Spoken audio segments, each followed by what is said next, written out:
여러분 안녕하십니까, 장윤선입니다. 지난 주말에도 수많은 이슈들이 그야말로 정신없이 터졌는데요. 이 가운데서 가장 기쁜 소식은 역시 봄이 왔다는 사실이 아닐까 싶습니다. 나른한 오후 2시, 이 시각 가장 뜨거운 이슈들로 여러분들의 오후를 확실히 책임지겠습니다. 3월 12일 월요일 이슈파이터 지금부터 출발합니다. 문재인 대통령이 오늘 정의용 실장과 서훈 원장을 중국과 일본 그리고 러시아로 급파했습니다.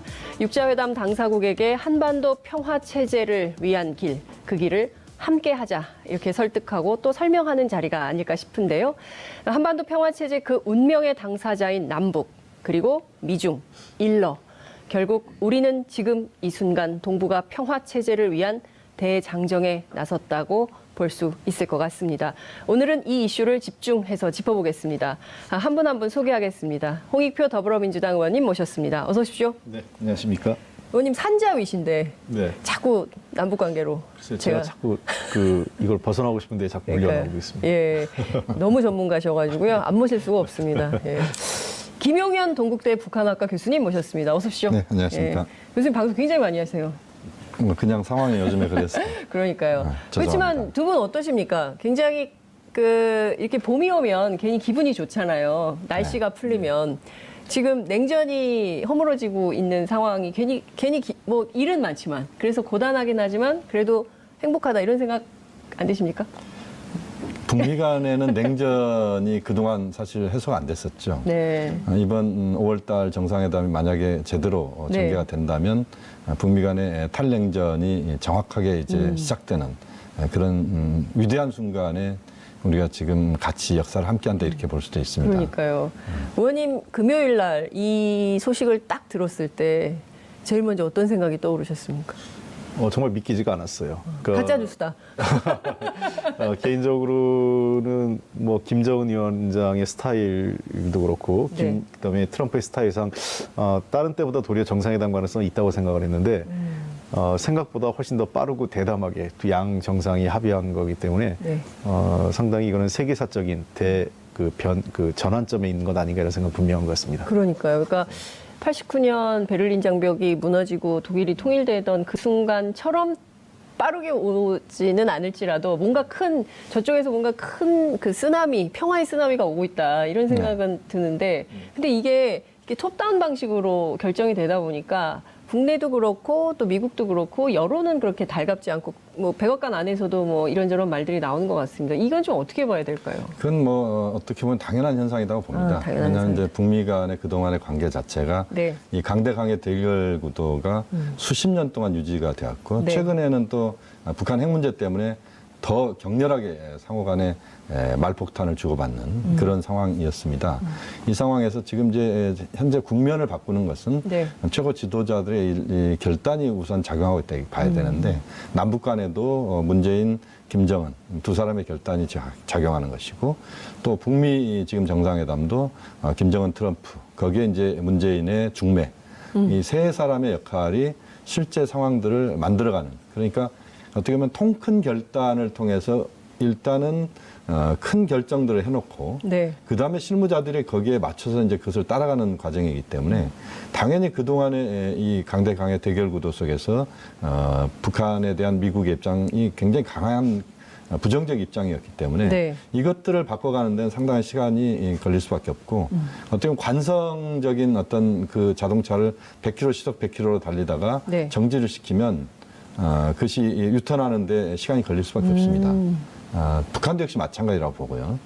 북한 내부에서 지금 조금 조용한 부분들은 아마 그런 것들이 작용하고 있는 거라고 그러니까요. 보는데 지금 뭐 소식이 팡팡 그렇습니다. 안 나오는 것 같습니다. 뭐 미국도 역시 마찬가지인 것 같습니다. 네. 근데 우리 김영현 교수님은 교수님이니까 저렇게 해석을 하는 거고 네. 정치인. 정치인으로 해석을 하면 네. 우리 보수 언론 입장에서는 갑자기 트럼프가 네. 친북 좌파가 되는 순간 멘붕에 빠진 겁니다. 그러니까 그렇다고 갑자기 입장을 예. 바꿀 수가 없잖아요. 예. 그러니까 계속 이거는 평화 사기에 말릴 가능성이 있다. 그러니까요. 자유한국당이 위험하다. 위장평화쇼. 위정평화쇼. 뭐 계속 이런 얘기를 네. 해야 자기들도 입장을 갑자기 바꿀 수 없지 않습니까? 그래서 뭔가 이 흠집은 계속 내고 여지는 주고 자기들도 변화할 수 있는 시간이 필요하기 때문에 네. 그렇게 계속 지금 일부 야당이나 또는 일부 보수 언론은 이게 좀 위험하다. 이게 계속 위험성만 씁니다. 잘 될 거다 보다 이게 잘 안 될 것에 대한 여러 가지 요인들을 그럴듯하게 분석을 붙여서 하는 거고요. 미국 언론은 좀 다른 것 같아요. 미국 언론은 지금까지 메이저 언론이 계속 트럼프를 이상한 사람으로 만들어놨잖아요. 그렇죠. 그리고 이 트럼프가 우리한테 입장에서는 남북 관계는 좀 긍정적인 역할을 하는데 통상 이슈라든지 또는 뭐 이민자 그렇죠. 정책이라든지 그건 또 이상해요. 여러 가지 정책은 또 이상한 정책들을 하거든요. 예, 예. 그러니까 뭐 뉴욕 타임즈나 워싱턴 포스트 같은 데서 계속 트럼프 이상한 사람이라고 때리는데 갑자기 잘한다고 찬사할 수가 없잖아요. 그러니까 노선 변경이 쉽지가 않아요. 그쪽의 언론은 우리 언론은 기존에 네. 맨날 소위 색깔론과 이 반공 이데올로기에 똘똘 이 뭉쳐져 있던 사람들이라 변화하기가 좀 어렵고 갑자기 네. 충격을 받아서 저쪽은 트럼프를 아주 이상한 사람이라고 생각하는데 갑자기 트럼프 잘했다 박수치기가 애매하니까 네. 계속 이상하게 끌적끌적 이 뉴욕 타임즈 같은 데 쓰고 있는 거죠. 그렇군요. 그러니까 지금 한국 언론의 한국 보수 언론의 시각, 한국 보수 정치 집단의 시각으로 보자면 트럼프는 종북이에요. 그렇죠.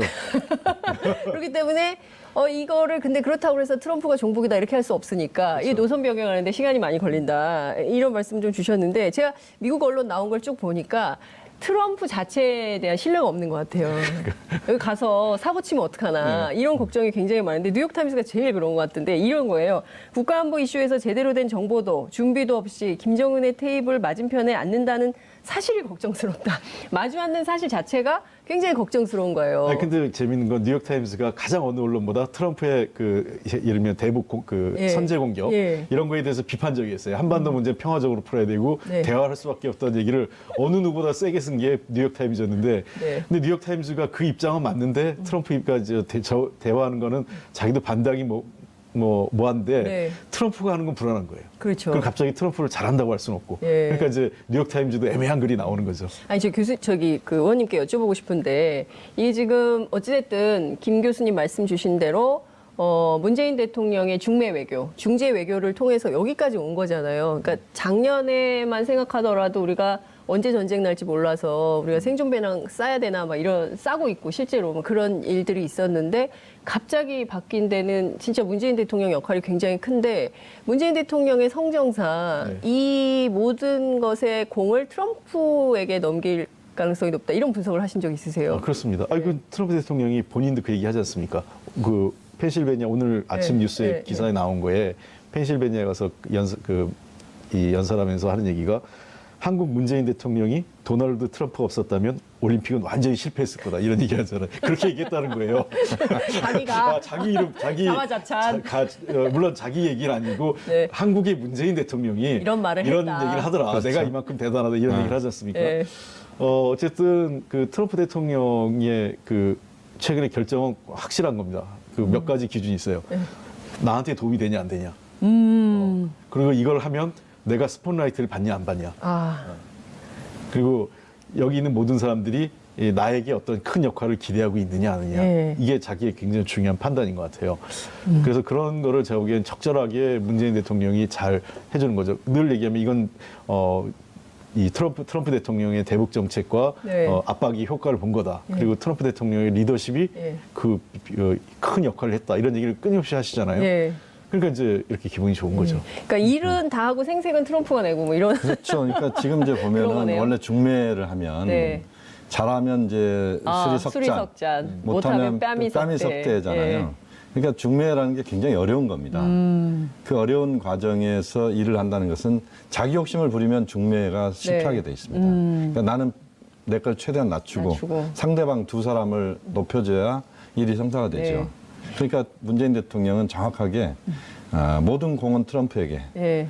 그리고 우리는 한반도의 평화와 안정에 1m의 진전만 있으면 좋다. 최소한. 예. 그게 문재인 대통령의 지금 생각입니다. 그러니까 좀 표현을 지금 하긴 좀 너무 앞서가는 부분도 있습니다만 노벨 평화상 네. 트럼프 대통령이 가져라. 네.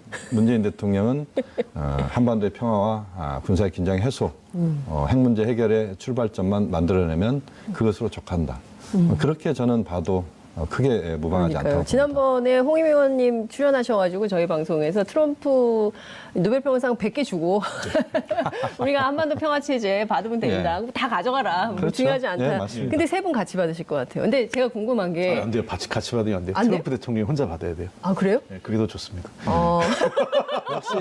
역시 홍 의원님은 역시 정치. 산자위도 계시지만 이 네. 외교 이쪽 예. 그 통일위원회도 옮기셔야 될 것 같아요. 네. 그러니까요. 역시 정치적 감각이 정말 탁월하십니다. 네. 트럼프 혼자 받는 걸로. 그래야 된다. 우리 특히 한국의 정치인들이나 외교관들은 다 그렇게 얘기해야 돼요. 맞습니다. 정말. 결과에 어떻게 될지. 결과가 어떻게 될지 모르지만 노벨상 평화위원회가 어떤 결정을 내릴지 모르지만 우리는 전부 그렇게 아니다. 트럼프 혼자 받아야 된다. 왜냐하면 트럼프 공이 제일 크니까 예. 이렇게 얘기를 해야 된다. 말씀을 좀 드리면서 정말 궁금한 게 판문점이라는 거 아니에요? 처음에는 많은 전문가들이 아마도 트럼프가 평양에 갈 것이다. 그래서 마치 리얼리티 TV쇼처럼 전 세계가 생방송을 하면서 어쨌든 북한이 악마의 소굴이 아니라는 걸 보여주고 북한은 이제 그걸 얻는 거죠. 그리고 이제 트럼프는 자기가 이걸 얼마나 했는지 공을 세우면서 할 거다. 그랬는데 그게 아니라 판문점 얘기가 나와요. 교수님 어떻게 분석하십니까? 그건 두 가지를 봐야 됩니다. 예. 하나는 이제 트럼프 대통령이 김정은 위원장을 만나서 엄청난 외교적 성과, 예. 핵 문제의 성과를 거둔다는 것을 전제한다면 평양의 가능성이 높습니다. 그러니까 호랑이 굴에 들어가서 네. 자신이 그 지금 3명의 지금 억류자를 데리고 네. 나오고 아. 그러면서 북한 핵 문제에 있어서 상당한 그런 북한의 핵 능력을 정지시킨달지 또는 모라토리엄 선언을 확보한달지 또 핵 활동을 중단시킨달지 이런 부분들을 네.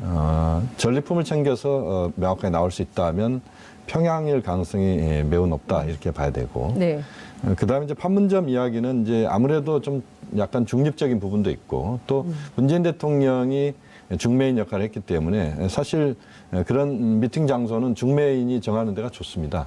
그렇게 보면 원래 그렇죠. 그렇습니다. 미팅 장소는 중매인이 정하죠. 그렇습니다. 예. 그렇기 때문에 이제 판문점이나 네. 제주도도 저는 나쁘지 않다고 생각이 드는데 어쨌든 판문점에서 만약 이루어진다면 남북 정상회담, 북미 정상회담이 연이어서 판문점에서 예. 이루어진다. 이것은 그야말로 냉전과 분단과 그야말로 갈등의 한반도의 상징적 공간이 그렇죠. 평화와 협력과 대화의 공간으로 바뀌는 겁니다. 이건 어마어마한 사건이기 때문에 네. 저는 판문점도 나쁘지 않다. 예. 그렇게 생각이 듭니다. 의원님 어떻게 보세요? 저는 이제 여전히 좀 정치인답게 얘기를 정치이니까. 해볼게요.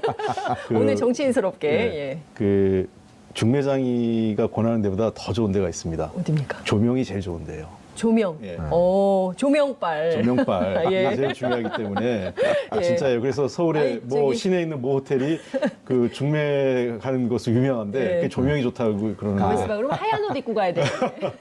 그렇기 때문에 저는 트럼프 대통령이 그림이 제일 잘 나온 데로 갈 거다 생각합니다. 아직은 모른다라는 거고요. 예, 아직은 모른다. 이분이 워낙 그 방송도 해본 분이기 그렇죠. 때문에 예. 방송 효과나 극대화될 수 있는 그림이 제일 잘 나온 데로 선택할 거고 저는 판문점은 아닐 것 같아요. 그래서 그래요? 한 달 전에 문재인 대통령과 김정은 위원장이 만나버렸잖아요. 재방송. 예. 신선도가 떨어지는. 그 그림이 안 나온다 생각을 하기 때문에 예, 어디가 될까요? 그럼 저는 모든 곳이 열려 있다고 생각합니다. 뭐 제3의 장소, 제3국도 가능하고요. 예. 그렇기 때문에 하여간 이거는 제가 보기엔 그림이 제일 잘 나오고 트럼프 대통령으로서는 이 어떤 이 시각적 효과 그다음에 어떤 어떤 그 외부의 언론이 봤을 때 또는 네. 일반인들이 봤을 때 매우 극적인 효과를 낼 수 있는 그런 곳으로 갈 가능성이 있다. 원희룡 지사가 평화의 섬 제주로 오시라 이런 얘기를 했거든요. 네. 어떻게 생각하세요? 제주 날씨도 좋은데 5월 달에 얼마나 좋겠어요, 제주가. 좋긴 한데 상징성이 없을까요? 남의 집 잔치에 숟가락 올리는 것도 아니고 또 그런 역시 정치인. 예. 그래도 어쨌든 예. 제주도도 뭐 저는 괜찮은 게 네. 제주도가 지금 이제 평화의 섬으로 네. 이제 거듭나고 있지 않습니까? 저도 좋습니다. 제주도가 되면 네. 우리 입장에서는 제일 좋죠. 그렇죠. 뭐 제가 농담삼아 한 얘기고 네. 제주도가 갖는 의미는 뭐 되게 중요한 결정은 섬에서 많이 하잖아요. 네. 그러니까요. 뭔가 좀 어찌됐든 경험 좀 문제도 좋고. 예, 좀 기다려보죠. 뭐 지금 너무 급하게 스텝을 밟지 네. 말고 어떤 선택을 할지 좀 봐야 될 것 같은데 저는 만약에 판문점에서 하면 종전선언 같은 걸 하지 않을까 이런 기대도 해봤거든요. 그러면 참 좋겠다. 근데 이제 종전선을 하게 되려면 네. 정전 협정의 당사자가 지금 중국이 지금 거기에 와야 됩니다. 그러니까 시진핑도 와야 되는 거예요. 네. 그렇습니다. 그러니까 종전선언을 상징적으로는 이야기는 네. 할 수 있겠죠. 그렇지만 이제 그야말로 종전이라고 하는 것을 정말 의미 부여를 하려면 사전에 중국하고도 좀 협의가 돼야 되는 부분도 있고. 그래서 좀 간 거 아닐까요? 급하게 중국도 가고 러시아도 가고 일본도 가고 이게 우리가 처음 생각보다 굉장히 정부가 적극적으로 막 계속 다니고 있어요. 평양, 서울, 워싱턴, 그다음에 막 베이징, 도쿄 막 계속 가고 있는데 지난번에 제가 그 어느 특강을 하나 하는데 네. 네, 이제 그 북미 정상회담 결정되기 전입니다. 예. 남북 정상회담은 이제 확정이 됐고 그래서 네. 저는 그때 트럼프, 김정은, 문재인 세 사람이 판문점에서 만났으면 좋겠다는 이야기를 했었어요. 아, 그러니까 만약에 남북 정상회담이 열리고 나서 네. 만약에 이제 판문점이나 이런 데에서 또 서울에서 또는 제주에서 회담이 북미 정상회담이 열린다면 네. 첫날은 김정은, 트럼프가 만나고 네. 둘째 날은 문재인 대통령까지 합류해서 만날 수도 있다고 봅니다. 근데 그런 얘기는 기자들 취재로 나와요. 그때 이제 지난번에 한미 정상회담 한국에 와서 했을 때 그때 이제 그 판문점에 우리 대통령이 먼저 가서 기다렸잖아요. 근데 안개가 너무 많이 껴가지고 그 비행기가 내리질 못하고 트럼프가 헬기가. 그냥 헬기가 내리질 못하고 도로 그냥 가버렸잖아요. 그래서 문재인 대통령이 너무 아쉬워했다는 거예요. 이 이거를 DMZ를 보여줘야 되는데 우리가 이렇게 지척에 있고 이렇게 가까운데 서로 총뿌리를 겨누고 있다. 이러니까 이걸 빨리 없애야 된다라는 걸 반드시 트럼프한테 보여줘야 되는데 그걸 못 보여줘서 너무 속상하다 이런 얘기를 했다는 걸 제가 들었거든요. 그래서 판문점에서 뭔가 역사가 새로 이루어진다면 얼마나 좋을까 이런 생각이 좀 들기도 합니다. 지금 김현철 인제대 교수님이 무슨 얘기를 했냐면요. 오늘 아침 칼럼에서 가슴 설레는 불확실성, 즐거운 혼돈 뭐 이런 표현을 쓰셨어요. 그러니까 지금 한 번도 가보지 않은 그 길을 가고 있는 것 같아요. 그렇기 때문에 뭔가 지금부터는 지금까지 우리가 관성적으로 생각했던 그리고 머릿속에 생각했던 것과는 전혀 다른 새로운 길을 가게 될 거다. 그러면 그 그림과 시간은 어떻게 되는 건지 우리 국민들께서 지금 상상이 안 돼서 사실은 어리둥절하거든요. 기자들도 마찬가지고. 자, 정치인 홍익표 의원님. 우리 홍 의원님 이제 학자로서는 이제 그러니까요. 이미 이제 길을 떠나신 것 같아요. 원래 학자인데. 그러니까. 예. 오늘 또 우리 교수님이 나오셨는데 저도 같이 교수처럼 얘기하면 재미가 재미없으니까. 없잖아요. 예. 희생하시는 거예요. 예. 그 베를린 선언, 그러니까 소위 그 베를린 장벽이 무너질 때의 걸 거슬러 되돌아보면 베를린 장벽이 그렇게 쉽게 무너질 거라고 아무도 생각을 못했습니다. 그리고 베를린 장벽 이후의 변화, 즉 동서독의 통일, 그다음에 이후에 이 동유럽 사회주의 국가의 변화와 이런 이 소위 EU의 확장, 이런 세계사적인 변화가 우리가 베를린 장벽의 붕괴로 압축적으로 이제 설명하지 않습니까? 상징을요. 네, 그렇죠. 아마 그 북미 이 정상회담이 그 제2의 그 베를린 장벽의 붕괴에 버금가는 효과가 아닐까 생각됩니다. 왜 그러냐면 그 당시 80년대 후반 90년 초에 그 탈냉전 흐름이 있었는데요. 그것은 유럽의 일부에 국한되고 말았어요. 사실은 이 또 다른 그 전쟁 지역이라고 할 수 있는 동아시아 지역에서는 그게 해소가 안 된 겁니다. 그렇죠. 그러니까 당시 유엔 동시가입과 교차 승인을 통해서 우리는 중국과 구소련과 관계를 맺었는데 북한은 미국, 일본과 관계 정상 못했거든요. 맞아요. 미완의 반쪽짜리 남아 있었던 거죠. 저는 30년 전에 해소해야 될 게 이제 물꼬가 트이고 있다고 생각을 하고 그 상징이 트럼프, 김정은 두 정상의 회담이 마치 베를린 장벽이 무너지는 것처럼 하는데 그 변화의 속도와 흐름은 베를린 장벽이 부는 붕괴보다 훨씬 더 크고 빠를 거로 생각합니다. 그러니까 DMZ가 브란덴부르크 크문이 되는 건가요? 그렇죠. 그러니까 지금 이제 홍 의원께서 정확하게 아주 중요한 이야기를 한 것 같습니다. 이제 사실상 남북한이 유엔 동시가입을 하고 91년이죠. 그렇습니다. 그 시절에 그야말로 그때 가장 아쉬웠던 것이 북미 수교였습니다. 이 문제가 전혀 정리가 안 되면서 그 다음에 이제 북핵 문제가 계속 터지고 이러니까 전체적으로 북미 간의 관계는 거의 유일하게 전 세계적으로 유일하게 냉전이 전혀 해소되지 못하는 그런 거의 유일한 상대방의 국가가 됐던 게 물론 남북한도 그랬습니다. 그러나 남북한은 이제 정상회담도 몇 번 했고 북미 간에 이제 그게 안 됐고 카터 전 대통령이 94년도에 북한을 방문했지만 그것은 전직 대통령이었습니다. 그러니까 힘이 없는 상태에서 전직 대통령이 간 거죠.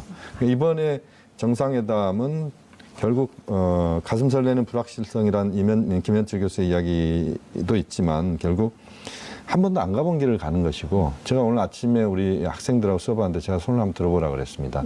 이 북미 정상회담이 이루어질 거라고 생각해 본 적이 있는 사람 손 들어봐라. 네. 26명이 수업을 듣는데 한 명도 들지 못하더라고요. 그만큼 그렇죠. 우리가 꿈속에서 별로 상상하지 못했던 것들이 지금 이제 현재 현실로서 조금씩 지금 나오고 있는 거죠. 그러니까 이 현실로 만들어지고 이것을 어떻게 보면 문재인 대통령이 그런 이야기를 했는데 이건 정말 엄청난 하늘이 준 기회다 이런 이야기 비슷한 이야기를 했습니다. 네. 그만큼 이번 기회는 천재 일우의 기회다 이렇게 네. 봐야 될 것 같습니다. 그러니까요. 그 한 번도 안 가본 길을 가려면 사실은 남남 갈등이 좀 해소가 돼야 될 것 같아요. 자유한국당 계속 이러면 안 될 것 같고 뭔가 힘을 합쳐서 새로운 한반도의 길을 뚫는데 좀 힘을 합쳐야 되지 않을까라는 생각이 좀 드는데 그 주변국들도 좀 그런 것 같아요. 그러니까 중국의 입장은 또 긍정적인데 일본은 분위기가 조금 다른 것 같습니다. 네. 특히 이제 아까 이제 의원님 말씀하신 대로 그 북미 수교도 안 됐지만 북일 수교도 안 됐잖아요. 네. 그리고 여기는 식민지 배상도 아직 안 했죠. 북한에는. 그러니까 이 일본은 돈이 또 많이 들어가게 생겼어요. 예전 기준으로 하면 8, 90억 달러 정도. 8, 90억 달러를 네. 일단 북한에. 지금은 더 올라갔을 겁니다. 네. 한 10여 년 전 기준이 한 8, 90억 달러 정도. 그러니까요. 그러니까 일본이 북한에 줘야 될 게 그렇습니다. 그러니까 일본 입장에서는 한반도가 평화체제로 가는 게 별로 탐탁지 않다라고 봐야 됩니까? 아니 정확하게 얘기하면 아베 총리가 원치 않는 거지 아베가. 일본이 원하지는 않는 건 그건 아니다 이겁니다. 네. 일본 전체를 그렇게 보면 안 되니까요. 네. 왜 그런 생각이냐면 아베 총리 입장에서는 평화법 그 전수방위로 돼 있는 평화법을 바꿔야 되고 네. 자위대를 자위정규군, 일본군으로 바꿔야 되는 게 있어요. 예를 들면 위협이 있어야 되잖아요. 위협. 네, 예. 중국의 위협을 직접적으로 얘기할 수 없지 않습니까? 그렇죠. 중국과 일본은 정상관계에 있기 때문에 어쨌든 외형적으로. 예. 그래서 나쁜 놈이 하나 있어야 되는데 그게 북한이었던 거죠.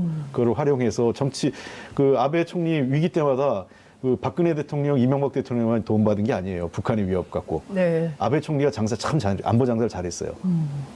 그렇기 때문에 그 아베 총리 입장에선 원했는데 실제로 2000년 우리가 남북 정상회담한 이후에 2002년도하고 2004년도인가 이 고이즈미 당시 총리가 네네. 평양을 간 적이 있었어요. 그때 누가 안에서 내부에서 반대했냐면 당시 아베 관방장관이 네. 반대 안에서 부정적 입장을 가지고 있었던 거죠. 왜냐하면 몇 가지 이유가 있었는데 첫째는 자기는 이런 평화법 바꾸고 해야 되는 게 있고 그다음에 두 번째는 하더라도 그건 자기가 해야 되는 거죠. 그래서 그 고이즈미 총리가 합의했던 것들이 전혀 내부에서 진전이 안 됐어요. 실제로 일본 내에서는 북일 간의 관계 개선을 하려는 움직임이 여러 차례 있었습니다. 네. 가장 오래전에 있던 게 90년 소위 3당 선언이라는 게 있었어요. 그때 김일성 주석이 살아있을 텐데 김일성 주석하고 그다음에 가네마루 신 당시 일본 이 자민당 간사장이었습니다. 그분하고 그 사람하고 일본 사회당 그 관계자하고 같이 가서 3당이 공동 발표를 해요. 그게 이제 3당 공동선언으로 북일 간의 국교정상화 문제까지 간다가 북핵 문제가 나오고 특히 납치자 문제가 제기되면서 중단된 경우도 있기 때문에 저는 일본도 전후 질서, 그러니까 소위 얘기해서 자기가 가지고 있는 전쟁 책임론으로부터 완전히 면책하기 위해서는 북한하고 관계 개선이 필요하고 또 일본이라고 이런 그 국제사회 긴장 이걸 원하지 않는 사람이 전 더 많다고 생각합니다. 그걸 활용하는 정치 세력이 문제죠. 네, 그러니까 결국에는 아베가 문제네요. 근데 이 사람 계속하고 있네요. 지금 이제 일본은 보면은 네. 이렇게 볼 수도 있습니다. 지금 비상등 켜고 끼어든다는 지금 상황인 것 같습니다. 끼어든다. 그렇죠. 예. 왜냐하면 새치기는 안 되는데. 예. 그러니까 이제 어쨌든 비상등을 켜고 지금 이제 들어오는 단계다 이렇게 봐야 되는데 우리가 이제 두 가지를 주목을 해야 될 것 같습니다. 이제 하나는 뭐냐면 저편 패싱은 없다. 이게 중요한 겁니다. 왜냐하면 저편 패싱으로 가면은 문제가 또 어떤 문제가 발생하느냐. 트럼프 대통령과 아베 총리 간의 관계가 상당히 특수관계라고 우리가 그렇죠, 이야기할 정도로 맞아요. 긴밀합니다. 그러니까 아베 총리가 목리를 부리거나 또는 트럼프 대통령에게 상당히 부정적인 이야기를 계속해야 되면 그게 좋지 않습니다. 또 아베 총리 입장도 그렇고 또 일본의 여러 또 평화주의자들도 분명히 있고 그래서 우리가 이제 일본을 어떻게 충분히 일본과의 어떤 그런 공감대 형성을 해내느냐 이것도 굉장히 중요한 겁니다. 서훈 원장이 오늘 이제 도쿄를 갑니다만 지금 이미 도착했을지 모르겠는데요. 상당히 그 일본 여론 또 아베 총리의 입장이나 이런 부분들을 우리가 좀 적극적으로 그 공감대를 형성할 필요가 있고 중국 뭐 러시아는 두말할 필요도 없습니다. 아베 덕분에 여기까지 왔다. 이렇게 좀 할까요? 그렇게, 예, 근데 잠깐만요. 근데 26분이어서 교수님께서 수업이 있는데 오늘 또 저희 프로그램 출연해 주시느라고 그래서 학생들 수업을 기다리게 할 수는 없어서 네네. 여기서 그 김용윤 교수님 보내드리고 저희가 이어서 홍 의원님하고 계속 얘기를 해야 되는데요. 댓글에 이런 게 있어요. 민주당 장동건이다.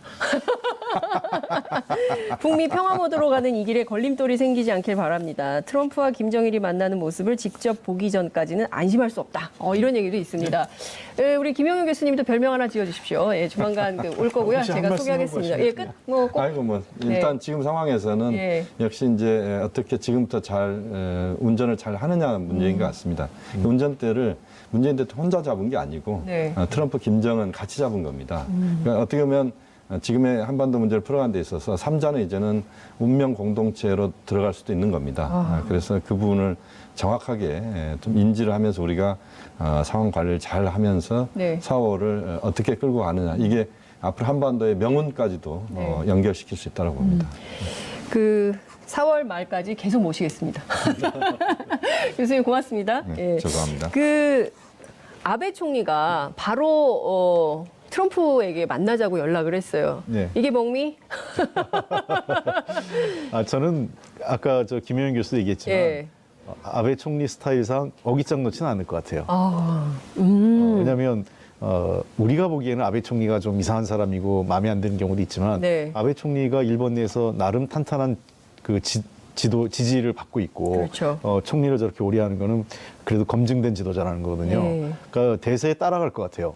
대세 편승. 예, 대세에 따라가고 아까 뭐 일본이 그 비상등 켜고 들어온다 그러는데 네. 저는 그런 모양새를 우리 문재인 대통령이 안 만들어 주실 거예요. 아주 자연스럽게 일본이 동참할 수 있는 문을 열어 주실 거로 생각됩니다. 어떤 방식이 있을까요? 그러니까 지금 서훈 원장이 가서 아베 네. 총리를 만나서 어떤 얘기를 하면서 일본의 협력을 구할까요? 충분히 설명을 다 할 거고요.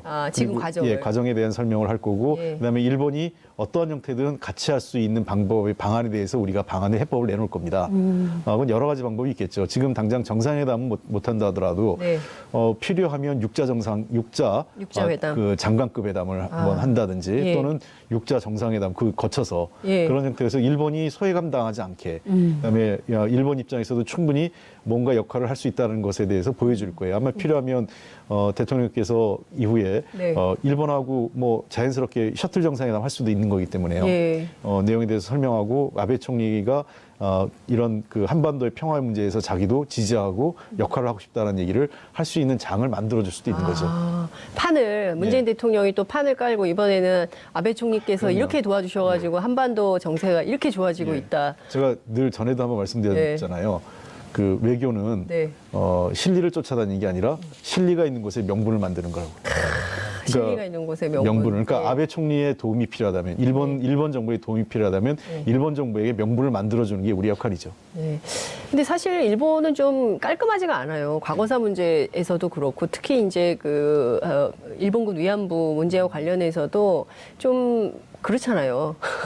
근데 그 대통령께서 이미 일본군 위안부 문제는 딱 일본 정리를. 위안부 문제대로 예. 그거는 우리가 피해자가 납득할 수 있고 그렇죠. 국제사회의 인도적 기준에 맞춰야 된다. 그 기준을 정했기 때문에 네. 다만 그 문제는 그래서 아직 해결이 안 된 거다. 그래서 그렇죠. 선을 그었습니다. 그러나 그 문제와 다른 정치 외교의 그 경제 분야의 협력은 별개로 진행하겠다는 거기 때문에 예. 한반도 비핵화나 북한 문제와 관련돼서는 이거는 그 남북한은 물론이고 그 일본도 포함되어 있는 함께 영향을 받는 문제거든요. 그래서 저는 일본의 협조가 필요하고 그런 일본의 협조를 받기 위해서 이 일본이 참여할 수 있는 여러 가지 우리가 해법을 제시하는 거는 뭐 충분히 가능하다고 생각하고 일본도 거부하지 않을 거예요.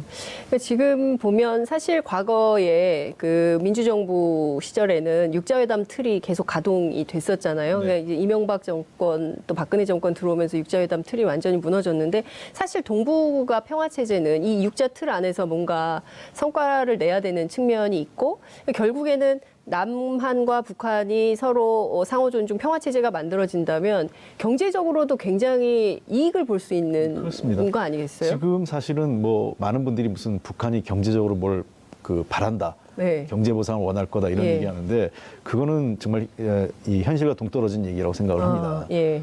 북한의 입장은 미국이 경제 제재만 하지 않으면 된다는 거예요. 그러니까 우리가 다른 나라하고 경제 협력을 하는 거를 미국이 막지만 마라. 네. 이런 거죠. 미국한테 원하는 것도 없습니다. 실제로 미국이 북한한테 뭘 줄 형편이 못 돼요.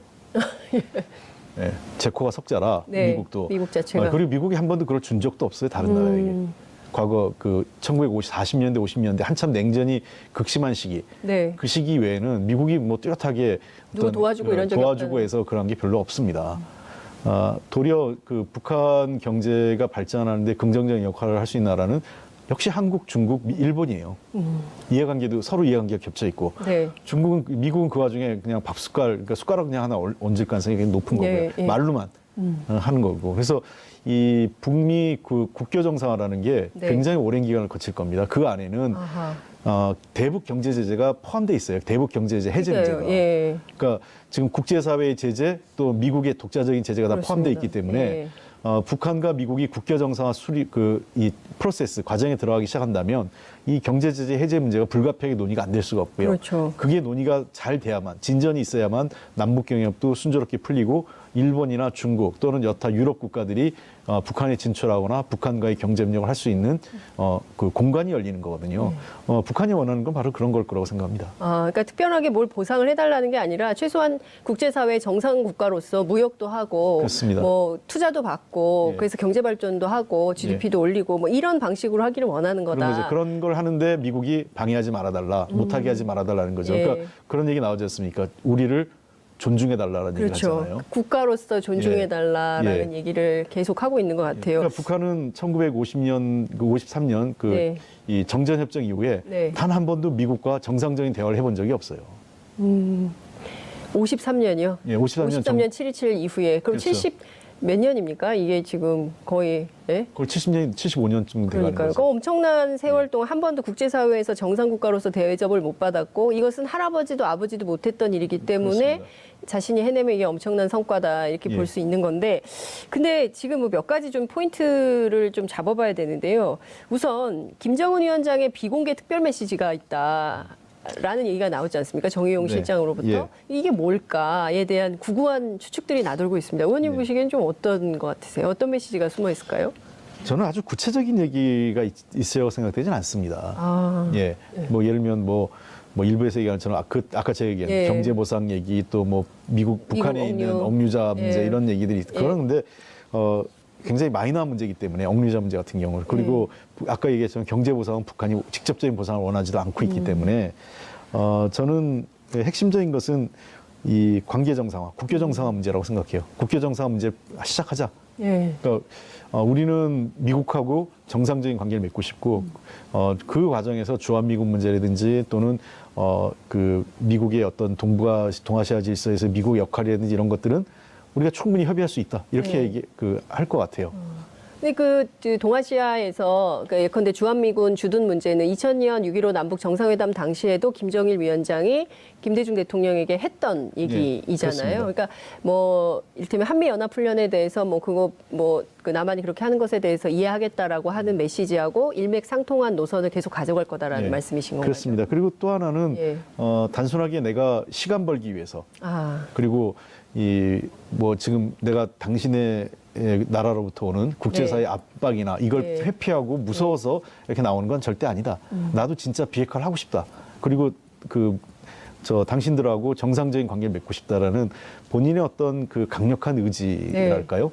그러니까 결코 이게 시간 끌기가 아니라는 나도 성과를 만들고 싶다라는 그런 솔직한 메시지가 갔을 수도 있다고 저는 봅니다. 근데 이를테면 옛날에도 93년인가요? 영변 핵시설 폭파하고 뭐 이런 거는 있었긴 했지만 그 다음에 이제 또 바로 이어서 뭐 정세가 나빠지면서 또 뒤집어지고 뭐 이랬기 때문에 과연 5월에 있을 정상회담까지 이게 순조롭게 가겠냐, 갈 수 있겠냐라는 보수적인 관점이 있는 거거든요. 그러니까 이제 북한하고 미국 간의 굵직한 협상을 한번 보면요. 94년 10월에 제네바 협상 있죠. 그다음에 그 2000년 10월에 북미 공동성명이 있었어요. 공동 커뮤니케. 예. 그다음에 그 2007년에 그 2.13 합의가 있고요. 그리고 2008년도 그 지금 아까 얘기하는 영변에서 그 퍼포먼스가 있었죠. 저 핵시설 예. 그 굴뚝 이렇게 네. 허물고 하면서 굵직하게 보면 한 네 가지 정도가 기억이 나는 건데 네. 이 과정들이 사실상은 그때하고 지금 다르다고 생각해요. 지금 방식은 정확하게 얘기하면 탑다운 방식입니다. 그렇죠. 그러니까 예, 과거의 방식은 바텀업 방식, 그러니까 밑으로부터 올라가는. 합의가 해서 조금씩 그 높은 수위로 올라가는 거였다면 아마 트럼프 대통령의 합의는 그 탑다운 방식이죠. 최고 지도자가 합의하고 밑으로 내려오는 방식이라는 그렇죠. 예. 거고요. 첫 번째. 그다음에 두 번째 다른 거는 그 합의에 이루어질 시기에 대충 오면 권력이 좀 불안할 때였어요. 권력 교체, 그러니까 미국이 그렇죠. 권력이 임박해서 네. 말기나 이런 쪽에 됐기 때문에 이루어지지 못했죠. 근데 지금은 트럼프 대통령 정권 초기입니다. 우리도 그리고, 그렇고. 예, 우리도 네. 그렇고. 그다음에 또 주변 국가들이 당분간 정권 교체할 가능성이 별로 없어요. 시진핑 체제는 뭐 그냥 네. 시황제 얘기까지 나옵니다. 예. 뭐 특별 예. 그 누굽니까? 저 러시아 그 푸틴도 그렇고 네. 아베 총리도 뭐 최근에 요즘 다시 저 학교 문제가 좀 학원 문제가 네. 들어서서 좀 들썩들썩하지만 그래도 좀 갈 것 같아요. 당분간은. 그래서 이 주변국의 그 정치 체제가 나름 안정돼 있다는 것도 예. 나쁘지 않아요. 그 상황이. 그러니까 지금 탑다운 방식을 한 것, 그다음에 주변국의 미국을 비롯한 모든 나라의 네. 정치 체제가 상당 기간 유지될 거라는 점. 예. 그다음에 세 번째 이 가능성을 보면 이제는 그러니까 뭐냐면 이게 목에 찼다. 목에 찼다는 얘기는 과거 보면 미국도 그렇고 별로 위기의식을 안 느꼈어요. 네. 북한이 핵 개발 얼마나 할 수 있을까? 실력이 그리고 있겠나, 장거리 뭐. 로켓, 우리를 위협하기 힘들어. 근데 실제로 북한의 그 핵과 장거리 로켓 기술이 빠르게 진전하고 미국 네. 본토를 사실상 미국 서부 지역은 그렇죠. 뭐 사정권 괌 하와이는 물론이고 예. 서부 지역까지 거의 도달했다 이런 분석이 나오고 있지 예. 않습니까? 그러니까 미국으로서도 시간이 많지 않은 거죠. 그러니까 그런 측면에서 트럼프 대통령이 이 문제에 나설 수 있는 계기가 된 겁니다. 그러니까 미국 내에서 이 문제가 네. 변방의 문제가 아니라 아하. 미국 메인 사회, 메인스트림, 그러니까 주류 사회의 문제로 자리 잡히었다는 거죠. 예. 그러니까 과거 중동 문제하고 북한 문제를 보면 중동 문제는 주류 사회 그렇죠. 문제죠. 왜냐하면 유태인들과 관련돼 있고 석유와 관련돼 있는 문제이기 때문에. 근데 지금 북한 문제는 변방이었죠. 네. 미국을 위협하지 않기 때문에. 근데 이제는 미국을 위협하기 시작한단 말이에요. 그러니까 미국 주류 사회가 이 문제에 관심을 갖고 네. 위협을 느낀다면 이 문제를 푸는 게 대통령으로서는 중요한 그 어젠다가 돼버린 거죠. 그래서 조지 부시도 못하고 오바마도 못하고 한 것을 클린턴도 못한 거를 내가 한다. 그렇죠. 그렇게 공을 세우는 거군요. 그 사람들은 그때는 안 해도 크게 문제가 안 됐죠. 미국 주류 사회에서. 예. 근데 이번에는 이걸 꼭 반드시 해결해야 되는 트럼프 입장에서도 운명적 상황이네요. 그렇죠. 그게 예. 이제 객관적 상황이 그렇게 만들어진 거죠. 그러니까 근데 이걸 잘 풀어내면 11월 중간선거에 트럼프한테 큰 도움이 될까요? 아니면 이건 이거고 중간선거는 중간선거고 이렇게 될까요? 어떻게 보세요? 그거는 뭐 선거 결과는 쉽게 예측하기 예. 뭐한데요.